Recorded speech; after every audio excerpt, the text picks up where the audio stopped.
রিমান্ডের মুখোমুখি হয়ে।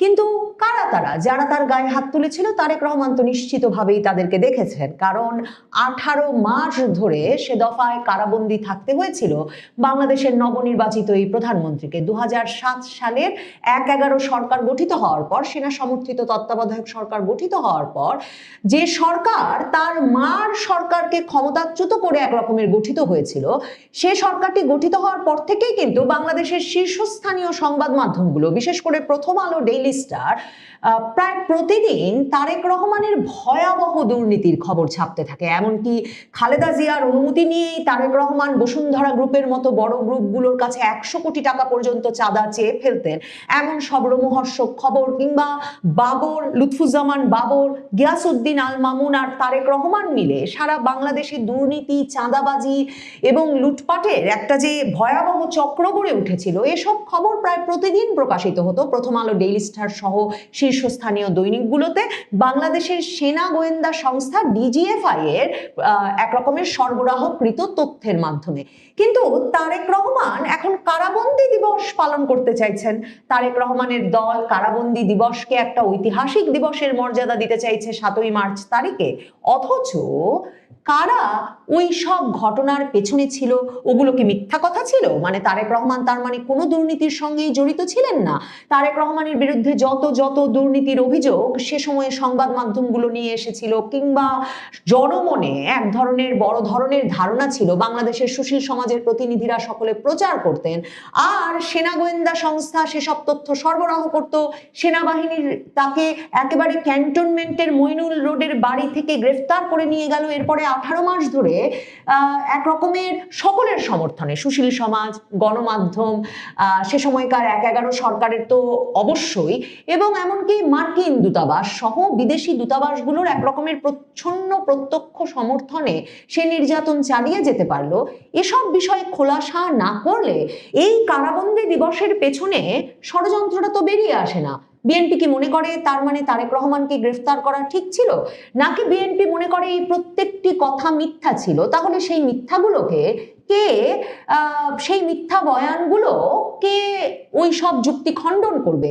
কে বলবে? এই যে নির্বাচনের কদিন আগেও টাইম ম্যাগাজিন ওইসব খবরের বরাত দিয়ে লিখলো যে যেই ব্যক্তি বাংলাদেশের এর পরবর্তী নির্বাচনে প্রধানমন্ত্রী হতে যাচ্ছেন তারেক রহমান, তাকে এখনো বাংলাদেশ জুড়ে লোকে খাম্বা তারেক নামে চেনে। সেসব যুক্তি খণ্ডন করবে কে যদি বিএনপি শুধুমাত্র কারাবন্দী দিবস পালন করে, অথচ এর পেছনের ষড়যন্ত্র, অন্যায় এগুলোকে চিহ্নিত না করে, এবং কারা সে অন্যায়ের সঙ্গে জড়িত ছিল তা চিহ্নিত না করে? এটা একটা বিস্ময় বটে। কারণ মনে রাখতে হবে, এই যে 18 মাস ধরে সেনা হেফাজতে তারেক রহমানের উপর ভয়াবহ নির্যাতনের ঘটনা ঘটেছিল, সে সময় যারা সেনাবাহিনীতে কর্মরত ছিলেন, অর্থাৎ সেনাবাহিনীর জুনিয়র অফিসাররা, যারা সে সময় রাজনৈতিক বন্দীদের উপর বড় ধরনের নির্যাতন করছিলেন, জিজ্ঞাসাবাদের নামে অত্যাচার করছিলেন এবং তাদেরকে দিয়ে বিভিন্ন কথা বলিয়ে নিচ্ছিলেন, সেই জুনিয়র অফিসাররা কিন্তু এখনো হিসাব মিলালে পরিষ্কার তারা এখনো সেনাবাহিনীতে কর্মরত আছেন এবং সেনাবাহিনীতে অত্যন্ত উচ্চ পদে থাকবার কথা তাদের এখন। তাহলে শেখ হাসিনা সরকার 1/11 সরকারের অবসানে যে নির্বাচন হলো 2008 সালে, তাতে ক্ষমতায় চলে আসার পর মইনুল আহমেদ সহ সে সময়কার সেনাবাহিনীর অতি গুরুত্বপূর্ণ, তাৎপর্যপূর্ণ ভূমিকায় থাকা কয়েকজনকে এক রকমের দায়মুক্তি দিতেই বিদেশে পাঠানোর ব্যবস্থা করেছেন, বিভিন্ন রকম পোস্টিং দিয়েছিলেন বটে। কিন্তু অন্য যারা গায়ে হাত তুলেছিল তারেক রহমানের, তারা কোথায়? তাদেরকে তো তারেক রহমান চেনেন, তাদেরকে তিনি চিহ্নিত করতে চান না, তাদেরকে চিহ্নিত করে কোনো ব্যবস্থা নিতে চান না। তার মানে বাংলাদেশের সেনাবাহিনীতে এখন সেসব ব্যক্তিরা রয়ে গেছেন যারা বর্তমান প্রধানমন্ত্রীর গায়ে হাত তুলেছিলেন, তাকে বেধড়ক পিটিয়েছিলেন, তাকে বাংলাদেশের রাজনৈতিক দুর্নীতির কেন্দ্রে বলে মনে করতেন, এবং সেই ভয়াবহ নির্যাতন পরিচালনাকারী ব্যক্তিরা সেনাবাহিনীর বিভিন্ন শীর্ষ পদে থাকা অবস্থায় তারেক রহমানের পক্ষে কি বাংলাদেশে প্রধানমন্ত্রী হিসেবে তার কর্তৃত্ব ধরে রাখা সম্ভব হবে? বিস্ময়কর বটে যে তারেক রহমান কিংবা সেনাপ্রধান ওয়াকারুজ্জামান কিংবা সেনাবাহিনী সেসব ব্যক্তিকে এখন পর্যন্ত চিহ্নিত করার উদ্যোগ গ্রহণ করছে না। দেখেন 7ই মার্চ তারিখে 2007 সালে যখন তারেক রহমানকে গ্রেফতার করা হলো, মানে এক রকমের উস্কাতে থাকলেন গণমাধ্যমগুলো, সুশীল সমাজের প্রতিনিধিরা, এমনকি ডক্টর মোহাম্মদ ইউনূস, কারণ তিনি তো ১/১১ সরকার গঠিত হওয়ার পরেই বাংলাদেশে চলে এলেন যে তিনি রাজনৈতিক দল গঠন করবেন, এবং বারবার সংবাদ মাধ্যমের সামনে এসে বলছিলেন দুর্নীতিগ্রস্ত রাজনীতিবিদদেরকে অবশ্যই গ্রেফতার করতে হবে, বিচারের মুখোমুখি করতে হবে, নতুন রাজনীতির সূচনা করতে হবে। তো এই মুখে যখন 7ই মার্চ তারিখে তারেক রহমান গ্রেফতার হলেন, তারেক রহমান সুস্থ, তারেক রহমানের বয়স 20 বছর আগে 40-এর মতো একটা সুস্থ সবল আপাত তরুণ ব্যক্তি, প্রধানমন্ত্রী পুত্র, দোর্দণ্ড ক্ষমতা যিনি উপভোগ করেছেন 2001 সাল থেকে।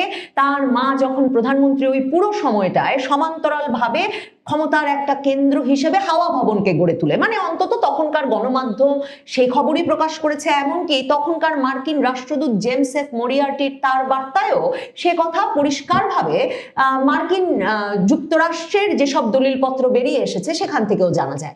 তো সেহেন তারেক রহমান সুস্থ অবস্থায় সেনাবাহিনীর হেফাজতে গেলেন, এবং এরপর তাকে যখন আদালতে হাজির করতে থাকা হলো, তখন দেখা গেল প্রথমে তিনি র্যাবের বুলেট প্রুফ জ্যাকেট পরে, হেলমেট পরে আদালতে হাজির হচ্ছেন হেঁটে, তারপর দেখা গেল তিনি খোঁড়াতে খোঁড়াতে আসছেন, তারপরে দেখা গেল তিনি ব্যথায় কুকড়ে যাওয়া মুখে হুইল চেয়ারে চড়ে আসছেন, এবং একটু কোনো মানে তার হুইল চেয়ারেও একটু ঝাঁকি লাগলেই তার মুখ কুকড়ে যাচ্ছে। অথচ এই মুক্তি পাওয়ার আগে 2008 সালের সেপ্টেম্বরে মুক্তি পাওয়ার আগ পর্যন্ত তারেক রহমান 2008 সালের জানুয়ারিতেই কিন্তু তিনি আদালতে দাঁড়িয়ে বলেছিলেন যে তাকে হেফাজতে নিয়ে 24 ঘন্টার মধ্যে 18 ঘন্টা ঝুলিয়ে রাখা হচ্ছে ছাদ থেকে, তাকে যখন তখন উপর থেকে ছুঁড়ে ফেলা হচ্ছে, এবং তাকে এমনভাবে নির্যাতন করা হচ্ছে যে তার মেরুদণ্ডের হাড়গুলো ভেঙে গেছে। এবং সে সময় কোনো বাংলাদেশি সংবাদ মাধ্যমে সে খবর প্রকাশিত হয় না। সে সময় 2008 সালের জানুয়ারিতে ইন্ডিয়ান এক্সপ্রেস নামের একটি ভারতীয় পত্রিকা তারেক রহমানের আদালতে দেওয়া এই বক্তব্যটি প্রকাশ করে, এবং এরপর আন্তর্জাতিকভাবেও বিভিন্ন সংবাদ মাধ্যমে সে খবর প্রকাশিত হয়। কিন্তু তারপরেও তারেক রহমানকে মুক্তি দেওয়ার ব্যাপারে, তার উপর নির্যাতন থামানোর বিষয়ে কোনো পক্ষের কাছ থেকে কোনো রকম সমর্থন পাওয়া যায় না।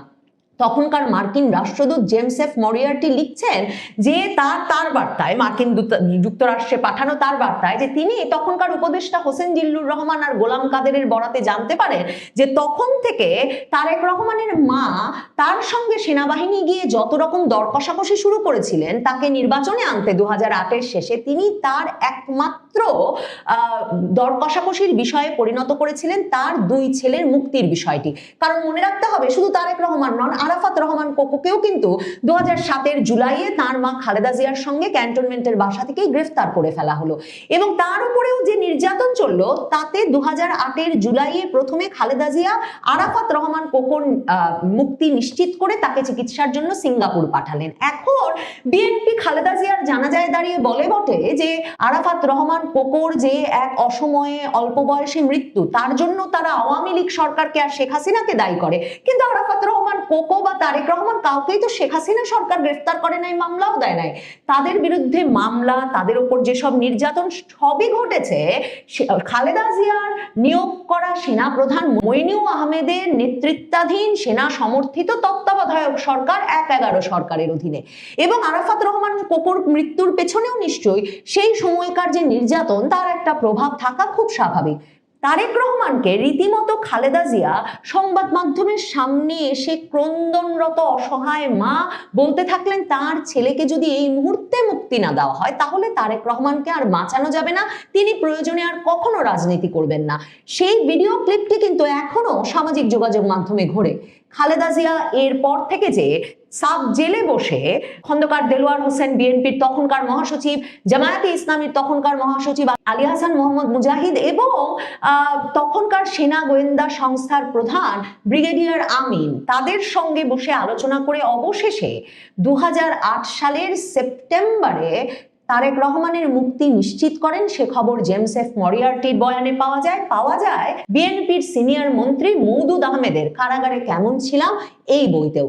কাজেই তারেক রহমান যে 2007 সালের 7ই মার্চ থেকে 2008 সালের 11ই সেপ্টেম্বর পর্যন্ত সেনা হেফাজতে এক রকমের অসহায় নির্যাতনের কেন্দ্রে পরিণত হয়েছিলেন, সে কথা তো প্রমাণিত সত্য, সে কথা চোখের সামনে ঘটেছে এবং তারেক রহমান চোখে দেখতে পেয়েছেন কোন সেনা কর্মকর্তারা তার উপর নির্যাতন চালিয়েছেন, কোন সেনা কর্মকর্তারা তাকে নিয়মিত জিজ্ঞাসাবাদের নামে নির্যাতনের কারণ হয়েছেন এবং কোন জুনিয়র অফিসাররা সে সময় তাকে 18 ঘন্টা উল্টো করে ঝুলিয়ে রেখে প্রতিদিন পিটিয়ে গেছেন।